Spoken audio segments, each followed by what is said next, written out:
I won't be spoiling Death Stranding in this video, because I want your first time with the game to be blind. There will be minor visual spoilers, so if you don't like that, just listen to the video and you don't have to watch. I will also mention a little bit of the basic plot, like the names of characters and what they do for the story, but nothing that isn't made explicitly clear after the first few hours of play. Many opted out of playing because of some mixed reviews and the game looking like it was just a walking simulator. I was one of these people, and I want to make one thing known. I was so wrong, and this game is incredible. Death Stranding is certainly not for everyone, and the first 10 or so hours will really define how you think about this game long term. The game will either leave you wanting your money back after just a few hours, or anxiously waiting the next time you get to jump back on and take a walk.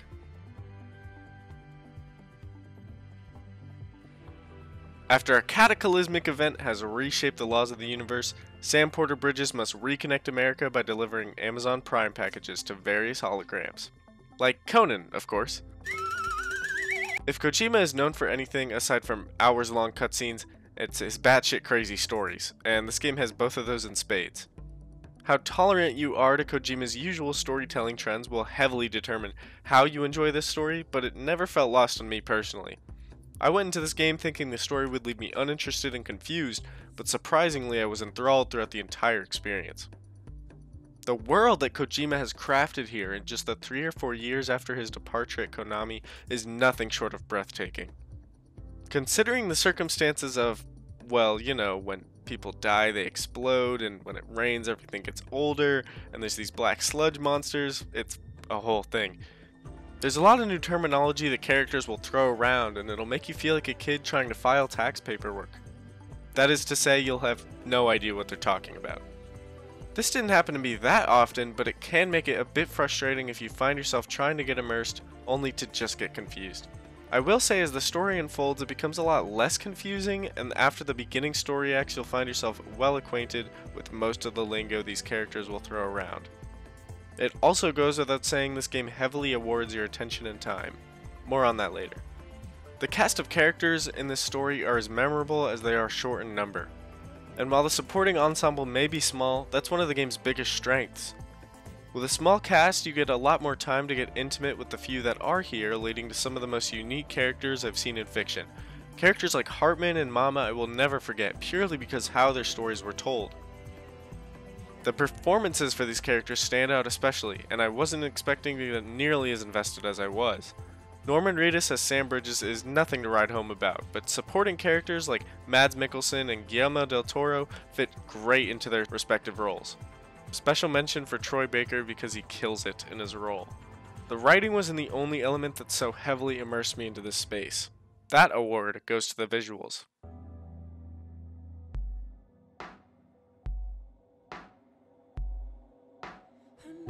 I'll begin this segment by stating I do not care about graphics in video games. Things like gameplay and story are so much more important to me, so know that the only times I ever feel the need to bring a game's graphics into the conversation is when it affects my experience or enjoyment of that game. Death Stranding is one of the most visually striking games I've ever played. The photorealism technology at work here is nothing short of remarkable, and from the moment I opened up the game and saw Norman Reedus' beautiful face to the very end, my jaw was glued to the floor from what I was seeing. It is so incredibly difficult to bring someone's real, physical presence into an interactive space like a video game, and it almost always leads to that place we all want to avoid, the uncanny valley. That is not at all the case here. Not once in my near 50-hour playthrough was I taken out of the experience because of some askew facial detail, which I think is a massive accomplishment for the team at Koji Pro. But while I don't care about graphical fidelity, I do care about art design, and the work that has gone into this game's visual identity is next to nothing.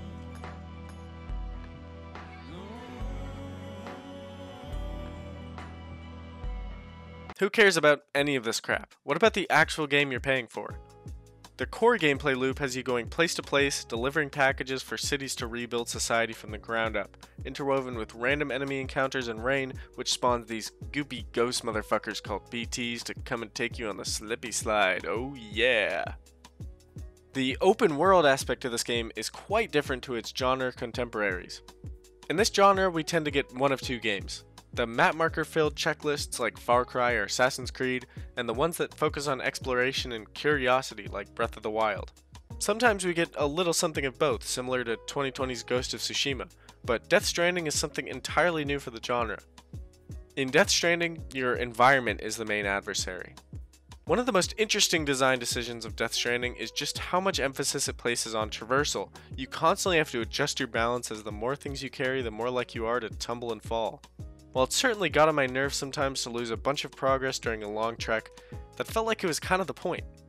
Being a delivery man sucks. You will trip and fall and slide off the stupidest pebbles and rocks you've ever seen, while you have to micromanage your stamina and chewability and baby and how much you have to piss. It's designed to frustrate you.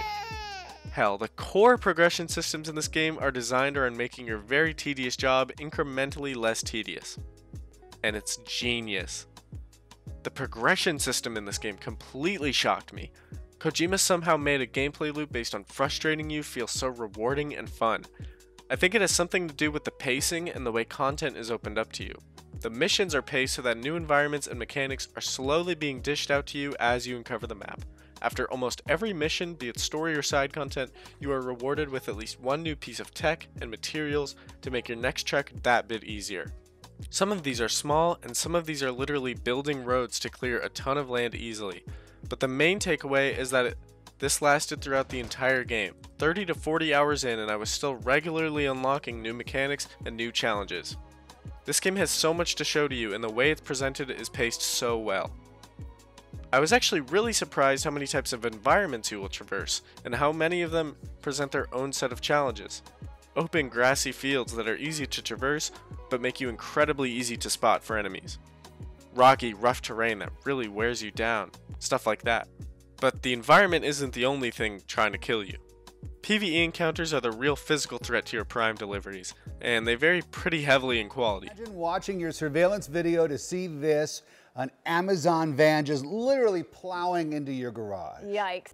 There's the mules, terrorists that aim to steal your packages, and BTs, these ghastly invisible humanoid creatures. Having a massive weather event in an open world game is a really easy but effective way to have dynamic set pieces for the player. When the rain rolls in and your equipment starts going ballistic, it's a great change of tone, and it feels so oppressive. It can turn what was a normal delivery into a total stealth operation in a matter of seconds.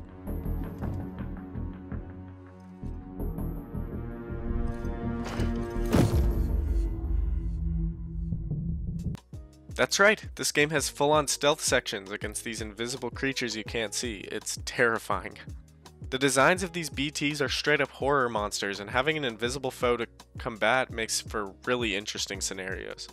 The combat in this game is very, very easy. One of the first weapons you unlock is a bola gun, which at close range immediately renders anyone dumb enough to walk in front of me unable to move. This is just one example, but I can give plenty of others, like your handheld weapon, the Strand. It's basically a melee bola gun that can parry any enemy with ease. This is the weapon you start with. This isn't really an issue most of the time because combat is such a small subset of this game. A bola is just a tool to defend yourself from enemies, just as ladders are tools to defend yourself from the environment. The most innovative mechanic in Death Stranding that really brings the open world to life are the online features. This is a single-player linear story game, so how did Kojima manage to implement the online mechanics in a meaningful way? Well, in the game, one of your main ways to traverse is by placing down things in the world. Things like ladders and climbing anchors, or bridges and roads, for example. When you place down something in the world, it has a chance to show up in another player's world, and vice versa. This is one of the defining features of Death Stranding, and it's utterly genius. Players can leave likes on your buildings, which gives you stat increases and helps you progress faster. Not only are you incentivized to help others, but it just feels fucking great to do it. It's genuinely wonderful.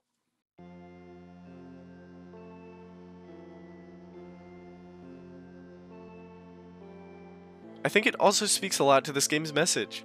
No matter what bumps in the road we may experience, what trials and tribulations we may go through, it's important to pick yourself up and get going. The world is harsh and it's going to knock you down many times.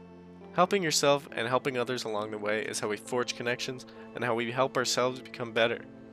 I know it sounds cheesy as fuck, but the way this theme is orchestrated into the gameplay turns something that sounds like the power of friendship into such a unique and special feature.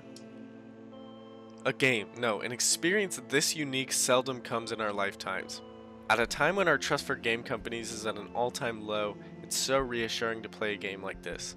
A game so polished with so much love and creativity poured into it that can really prove just how fascinating this art form can be. Is it the brave new bringer of a Strand-type genre? I don't think so, but what is here is seriously nothing to scoff at. I was incredibly hesitant to jump into Death Stranding due to middling reviews at launch across the board, but I've never been so happy to say how much critics are full of shit. Death Stranding is one of the most innovative video games in the medium.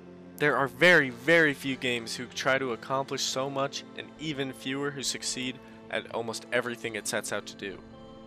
It's certainly not for everyone, but if you haven't given it a fair shot, you could be missing out on one of the greatest games ever made.